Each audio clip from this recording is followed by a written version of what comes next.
Welcome to Season 2 of the Cryptopulse podcast, your ultimate guide to the world of crypto, Bitcoin, and world economics. We're here to guide you through the crypto universe with thought-provoking topics, in-depth knowledge, and information to help you make informed decisions. We'll also be interviewing some of the best minds in the industry, such as CEOs of crypto projects, traders, economists, authors, and development teams from around the globe. And now for the episode. Hello and welcome back to the Cryptopulse podcast for another one of our epic episodes about crypto and macroeconomics. Ben, it's great to be back in the virtual studio with you today. Isn't it just? It's been a couple of weeks actually, because you of course have been traveling and things have been happening in our personal lives, which actually have been quite a nice distraction from the chaos that is the global economic situation at the moment. Yes. I mean, it's probably a good time to start talking about some of the stuff that's been going on. I mean, I've been out in Mexico. I've been to an event that's been talking about, a lot of economic stuff. We've had... So I went to an event called Nomad Capitalist Live. It was really brilliant. If people are interested in overseas opportunities and macro trends in other countries and emerging markets, it's a great event to go for. Heard from some brilliant speakers. And also Nigel Farage was there as the... I love that. Some brilliant speakers. And Nigel Farage. So I should say Nigel Farage is an excellent speaker. He's a broadcaster. He's a pro. And it was absolutely incredible because I'd say the audience was probably 65% Americans and Canadians. And the Yanks absolutely love Nigel Farage. So he went up onto the stage, gave it the whole story about how he fought the EU. And do you know what? I have to respect him in some sense. He really... he made a case of standing up for small business and against what he called corporatism, and how basically the EU want to have large corporations running things and they're squeezing small businesses out. And, to his credit, I did agree with some of what he said. However, there wasn't really much new information. It was more entertainment, I think, so he could get a round of applause and a standing ovation from everybody in the States and so on and so forth. But yeah, it was certainly an interesting talk, and we discussed things about overseas property markets, and it was very interesting to get people's perspective on crypto. So one of the things that came up was the conversation between Bitcoin and gold. An age-old debate, which is ongoing. So one year they had Peter Schiff at this event, so I'd have loved to do that. So we had a panel talk about gold and we had a panel talk about Bitcoin. And the general consensus was that, Bitcoin has all of these non-censorship portability benefits, whereas gold doesn't. But very, very large investors, very wealthy people aren't going to store all of their value in Bitcoin purely because it's been around 13 years or so and gold's been around for hundreds of years. So the argument was that, gold has got that historical reputation and that sense of security, whereas Bitcoin doesn't. And I kind of got the point, because if you're worth 50, 100 million and you've got maybe 10 million in cash, you're not going to put everything in Bitcoin unless your name's Michael Saylor.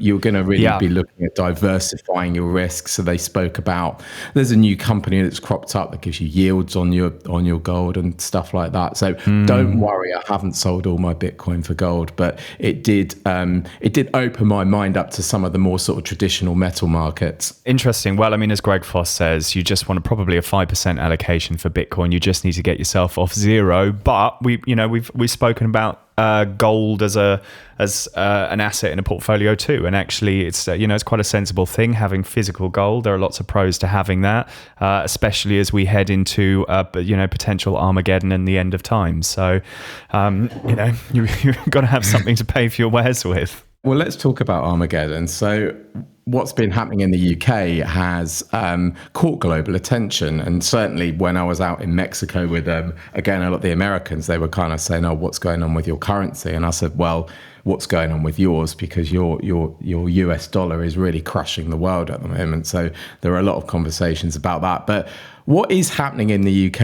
I mean, what have I missed since I've left the country for 10 days or however long it is? Well, I will start by saying that you chose a great time to leave the country. It's been a bit of a shitstorm actually since you have. So for those who haven't been following UK politics, Boris Johnson, the exiting Prime Minister, has been replaced by Liz Truss.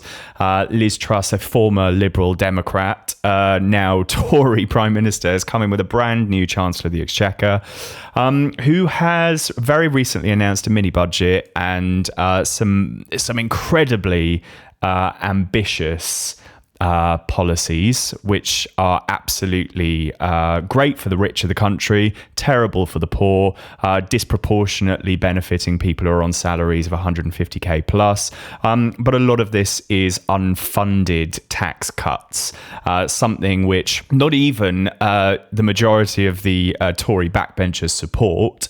And upon the announcement, most people agreed that this was a terrible, terrible idea, and subsequently the pound tanked. And we're not talking about 1 or 2% moves here. We're talking about a decrease of around 5% over the course of 24 hours, and actually having lost about 25% of its value since June of last year. So the pound is just in free fall at the moment. At the point of recording, we're about $1.06 to the pound, which is about as low as it's really ever been. I mean, there was a time years ago where actually you could get $2 to the pound, which was of course because of the strength of the pound. So today the Bank of England have stepped in and have made an announcement which is completely unprecedented, because of course at the moment they are in the process of raising interest rates, and part of that is designed to cool the economy down and to lower inflation. However, they've just announced that their latest policy is essentially quantitative easing, because they're going to be buying long-dated government bonds to protect the sterling pound. So we've kind of got this juxtaposed policy which is happening at the moment, which is interest rates are going up, quantitative easing is happening, the country's in turmoil. I'm hearing that pension funds are absolutely being hammered, margin calls left, right and centre. We've got retail banks that are pulling mortgage products, and all the while Liz Truss is AWOL. She hasn't made an official statement on this because apparently it's not the government's role to comment on our position in the market. So it's an unprecedented time, honestly, and I feel like we sometimes overuse that word, but this has never ever happened in the UK before. But it looks like the Bank of England are going to have to pivot on their policy and take some drastic action. It is unprecedented, and I don't know how many more unprecedented situations I want to see this decade, but I think there might be a few more. I mean, it is really beggars belief what's happened. So, From what I understand, and when this tax change was announced, I was travelling, so I read the bullet points. I read sort of the headlines of it, which was the fact that corporation tax was going to be 19% instead of 25%. So for small business owners like us, I thought, well, that's good, because bloody hell, we need some respite. You know, it's been so hard the past couple of years to run small businesses, and small businesses are the backbone of the economy. So on paper, that I thought was really good. And then they instead of increasing the higher income bracket rate to 45%, it was 40%. And I thought, well, do you know what? 40% is still extremely high.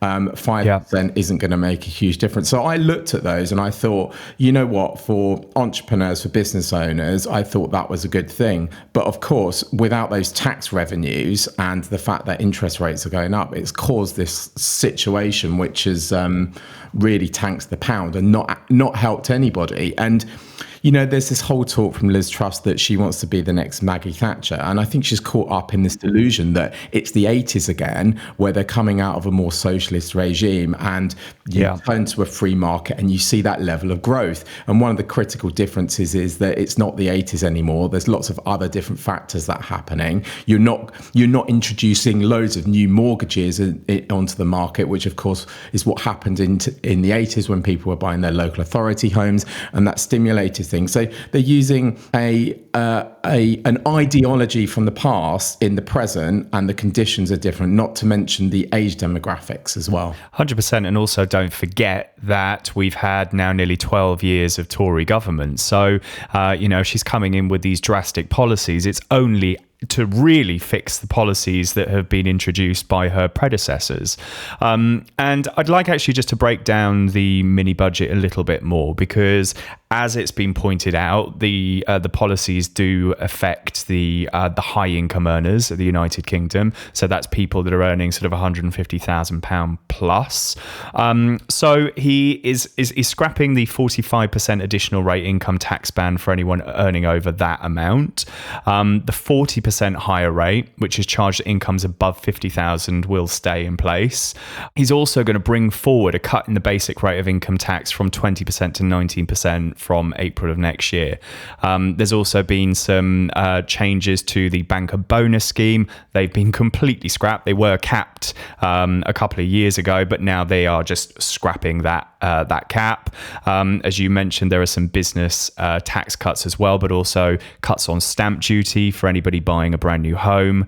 And this really is a classic example of trickle-down economics. And this is something which has been tried and tested in lots of economies, and it just doesn't work. I mean, there's an economic theory called the velocity of money, which is that, when you have the sort of workers in an economy, £20. You give to your taxi driver then spends that £20 down the pub. The pub then takes that revenue and spends it with their suppliers. The supplier spends it on their workers. And so the velocity and cycle of money continues. Now, when you have this trickle-down economic approach, what's been observed is that the money, gets to the rich, and the rich tend to hoard it.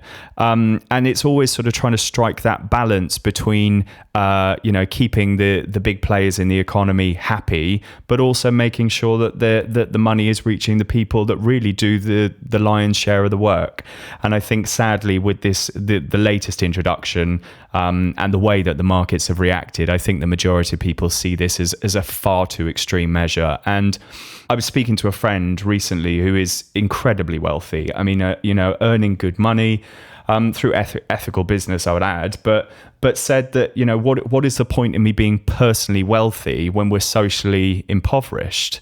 And actually, the policy needs to kind of reflect the mood of the people. So I think the word on the street is that Liz Truss is probably going to need to fire the Chancellor, and she will potentially be gone by Christmas, which would be the fourth Prime Minister in 12 years. So my argument here for you, so there's a few things I would say to that. It's like, look, we understand the mood of the country, and people, lower income tax earners need more support. I mean, the tax levels everywhere are ridiculous. We're taxed on everything, and that money is spent poorly. Governments with money do inflationary and inflammatory things, and really it's just been driven by, well, you could say either incompetency or malevolence. I'm not sure. Greed. You decide if you're if you're listening, whether it's either of those things or greed. But what do you do? Because what you don't want to do is that that the people in the higher tax band are already paying a disproportionately high amount of tax for what they're earning, and that if you increase that, it just de-incentivizes anybody to do financially better, which hurts the whole economy.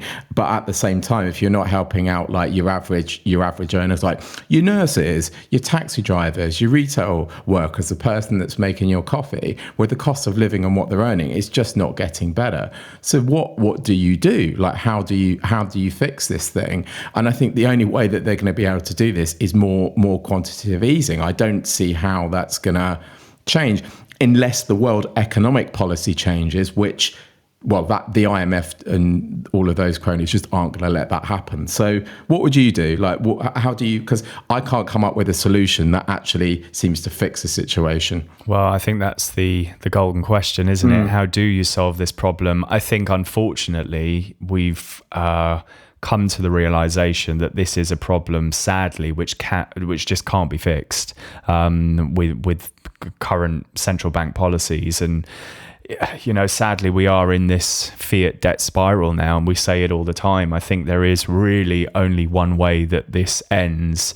What we're seeing currently is sort of the collapse of global currencies into the dollar, which is why we have this sort of mega strength of the US dollar at the moment. I think at the point of recording today, we're up at around 115, 114 on the dollar index. Wow. With no sign of stopping. I'm sort of looking at what looks to be a parabolic run at the moment, especially when you consider we were about 89 on the dollar index in May of last year. So I don't know how this ends. My gut says that we probably end up living in a very dollar-centric economy. Not that we haven't been, but a more dollar-centric economy where countries like the UK are much more reliant on America than we have been.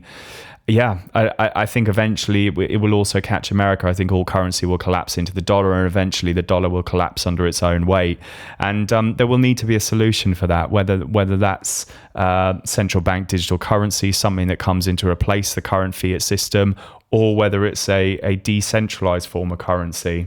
One thing I will say, because we're obviously a crypto podcast as well as macroeconomics, is that actually the Bitcoin has held up relatively well, considering everything that's been going on. So one of the things that I look at on the charts is the volatility index. So this is the VIX, and this measures the volatility of the S&P 500. Now, the S&P 500 has obviously taken a total battering. I wouldn't be surprised if we drop down to the sort of the COVID lows level into next year. But Bitcoin has kind of held this sort of 19K sort of support level. Volume isn't great, but it does seem to be holding this position. Lots of people are expecting it to dip down to the sort of 13K level, but actually there is a lot of buying happening here. I think it's still going to behave like a risk asset through this recession and beyond, but actually I think people are starting to pick up on this narrative that Bitcoin is a fixed supply asset. It's a digital commodity. There'll never be more than 21 million units, and actually holding it as part of a balanced portfolio does make sense. So yeah, I'm quite pleased with its performance. It's up 40 basis points today, so not really a great move, but it's certainly better than some of the other assets we're looking at. GBP. Yeah, it's certainly better than the pound. Yeah, I mean the pound is like the ultimate shitcoin at the moment. There was someone on Twitter, in fact it's Crypto Caesar, who we've had on the show. He said, the best trade I've made this year is just holding USD. So which is whoever knew that was coming 18 months ago. I'm sure somebody more clever than me would have said, oh yeah, of course that's coming. But going back to the question I asked about, like, what do we do, is that I wouldn't be so arrogant enough to think that this, like, here is my ideology and this is the way we're going to go forward. And I just don't trust certainly what the UK government are doing, but governments have a terrible reputation with monetary policy. I mean, look what's happened since the 2008 crisis. Just remember, Bitcoin was invented as a solution to that problem. And really, if you hold no Bitcoin, then, as Greg Foss says, like, you're a terrible risk manager. And I think that that's one solution.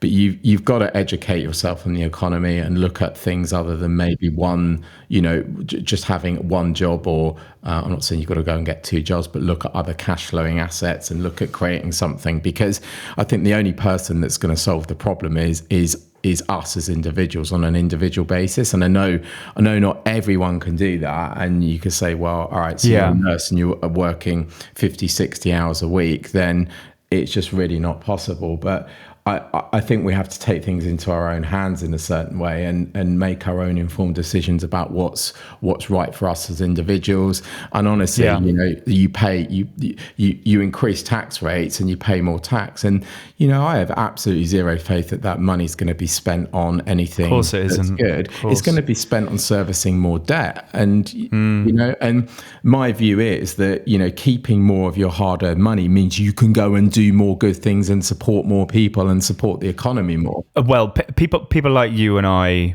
have that thesis, but that's not true for all people. You know, there are plenty of people out there that will welcome this tax relief as a higher earner, and that money will just get put into a holiday home in Cornwall. You know, it's like they're not everybody is as driven as to go out and use that money to do more good. And I think that makes you quite unique in that sense. Sure, but if someone's worked really hard and has slogged their guts out for 10, 20 years running a business, do they deserve to be able to afford a holiday home in Cornwall? They do, but you and I have had this discussion before, and I know that we have some areas of difference on this, which is, and we very rarely disagree. But this is probably, well, we do have, you know, slightly different views on this. Mine is that, you know, when you are afforded so many opportunities in a great society that has been able to, I mean, I look at the UK for myself, you know, I mean, it's been the land of opportunity for me, and I've been able to build businesses here. I've been able to work with good people. The education system really worked for me. I've had to use the NHS here. I've also been very fortunate. You know, I've had, with hard work has come a little bit of luck, and I've been able to, you know, build something, you know, quite good for myself. And I do have this belief that, you know, I'm happy for my tax money to be used. You know, tax me something that's fair. Tax me something that's fair. That comes as part of living in a society like this, and you know, I think it benefits us all to be able to, you know, to share that wealth, because I don't think society works without it. You know, I don't see how the people that are sort of born into poverty, how do they ever escape that without, you know, the wealthier people in society contributing in some way. And that's not to say I'm a socialist, because I'm not. I believe in capitalism, but I do think there's got to be some checks and measures in place that means that societies can work in a more fair way. And I think what I'm saying is that the latest announcements from the Tories have probably swung it too far the other way for me. I don't need more tax cuts right now. What I need to know is that the cost of living crisis is under control for the poorest people in society. I need to know that the energy crisis is under control, and that, you know, people that are receiving pensions are not going to have to choose between heating and eating. And I really believe that to be the case. And I'm fortunate, you know, I can help those people in some small way. You know, people in my community, people that I know personally. But I don't need another 20 grand in my pocket next year. I you know, the country's got problems that need resolving, and it's difficult. It's difficult to strike that balance. I think it is difficult, because the higher the taxes are, you're going to just push business owners away from being able to reinvest those profits and growing their company. And you mentioned the term fair share. Well, I mean, that's just an arbitrary amount, and no one really knows what their fair share is, you know. And look, I agree. I mean, we pay all sorts of taxes. We pay car taxes, we pay tax on fuel, we pay VAT, we pay tax every time we go and do our shopping, we pay income tax, we pay PAYE, we pay corporation tax, everything's taxed. We pay an enormous amount of tax already, and it just doesn't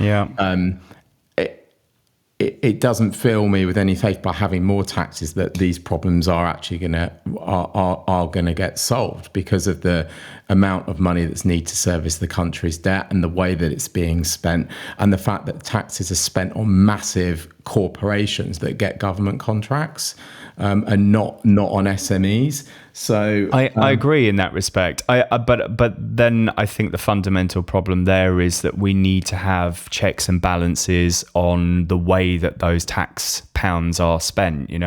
I don't think this is necessarily a problem of, should we be taxed more or taxed less. Actually, the money that is raised through taxation needs to be spent much more efficiently. And I think we have to have a better system for regulating that. For example, we don't want Matt Hancock's mate down the pub being given a 50 million pound deal to switch his brewery business to making PPE. Things like that are, I mean, it's theft from the taxpayer, in my opinion. And 50 million into the school system would have done wonders. But sadly, I think where we're at now is that people are becoming disenfranchised with politics generally, and I think that we have so many problems that are global as well. I think it's difficult to know where we start with fixing some of this stuff.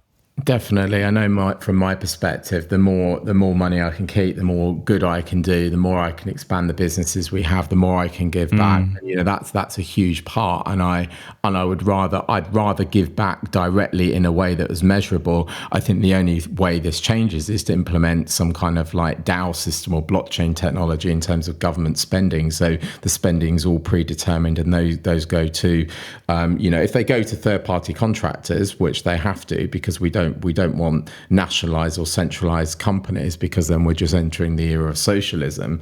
If they go to different companies as payments, they should be all on a public ledger. And I think that's probably a way of doing it, but I'm not sure how incentivized any government leader would be to do something like that. So I just say this to anyone who's listening, is that you need to protect yourself, and then you need to thrive yourself, and don't rely on governments for anything. And I know that's hard, and I know that's difficult, and I know some people have it easier than others, and I'm very grateful for everything certainly that the UK has provided me.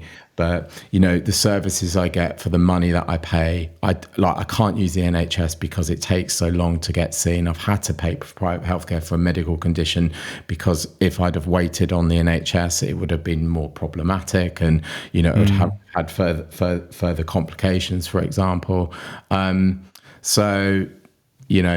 Anyway, you've got to back yourself, I think, in this life, and don't rely on those third parties. Yeah, you're right. And I also think that right now, under the pressure of the economic headwinds, there are things that you can do, which are small things, which can sort of, just make things a little easier. One of those things is sort of locking in a fixed rate mortgage for the longest possible term that you can. Thinking about servicing credit card debts, so that your repayments aren't shooting up in line with the interest increases. There are little things that you can do. People have recommended smart meters for managing energy costs. I'm sort of really just repeating what people like Martin Lewis in the UK say, but there are small things. If you're not, as you say, Kevin, if you're not in a position to go out and create a second stream of income, or you don't really have a side project or a business idea, there are things that you can do, and I would urge people to start exploring those sooner rather than later, because I think those small decisions will matter the most. Yeah, absolutely. Look, there's no magic answer to this. Make sure you have a little bit of Bitcoin, if not a bit more than a little bit, if you can. Yeah. We've just seen it's been, certainly this week, a brilliant hedge against having pounds in your bank account. But yeah, look, I think we could go on about like beliefs and the way to fix things. The bottom line is that the global monetary system is, what's the word that I was going to use? That's a bit more fucked. Yeah, probably that one. Yeah. But, and ultimately, it's designed to debase, and it's designed to preserve wealth for all those that have it. And of course, I from my own perspective, and I realize this is ideological, but the less government interference in people's lives, the better, and the more money that people can make and spend with local businesses and help themselves build a life, a wealthy and healthy life, the better, because I've never seen a government that's really got this at least good, I was going to say right, but at least like reasonably good. And, for certainly since 2008, it's just been from one disaster to the next. And ultimately, ever since we've come off of the gold standard, we have a fiat system which is unethical at its core. Out of control. Until we get onto something like a Bitcoin standard, I don't see things changing. But what I would say is that everything goes in cycles, and I think at the minute we're probably in the worst time we've seen in decades. The good news is things do get better, and ultimately we are all sovereign individuals, and we all have power over our own lives to make decisions. And whether that's voting in a democracy, whether that's getting involved in local government level, whether that's voting with your feet, whatever it is, you have the right as an individual to make that decision. So I don't want to be too doom and gloom, and I think we might have been a little bit, but I think that I wanted people to just think about what's going on in a bit more detail. But after winter always comes summer, and we're not sure what that is yet. But there's going to be so many new economies, the decentralized economy, metaverses, etc., that are going to drive this next wave.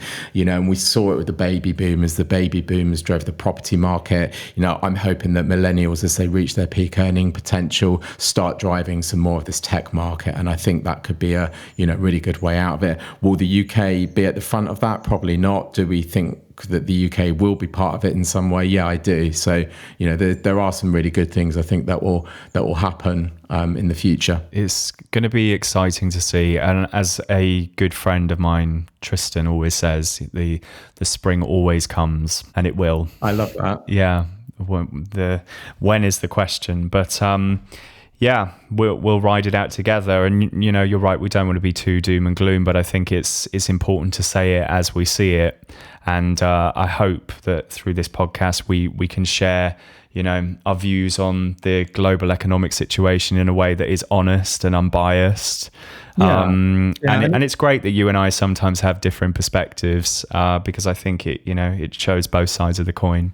I think it's good, and we agree so much on this podcast, which but I think we do have different. I think we have a different view on what's best, and I don't think my view is going to change because until I'm proved otherwise, and that's fine. Sometimes you need a bit of yin and yang. You don't need one or the other, and often the answer's somewhere in the middle, isn't it? But I love that quote that spring always comes. So I think that's probably a good place to end things. Absolutely. Yeah. Catch you soon.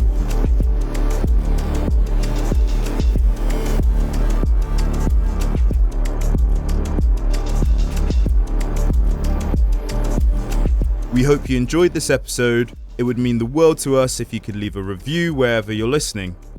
This really does help and allows other people to find us online. You can keep up to date with new releases of the podcast by subscribing and following us on Twitter or Instagram for the latest crypto-related news. Information provided by Cryptopulse via this podcast, website, social media channels, and any other medium does not constitute financial advice, investment recommendations, or any other type of advice whatsoever. The Cryptopulse team are not professional financial advisors. Trading and purchasing cryptocurrencies do carry risks, and anybody wishing to partake in such activities should seek professional advice.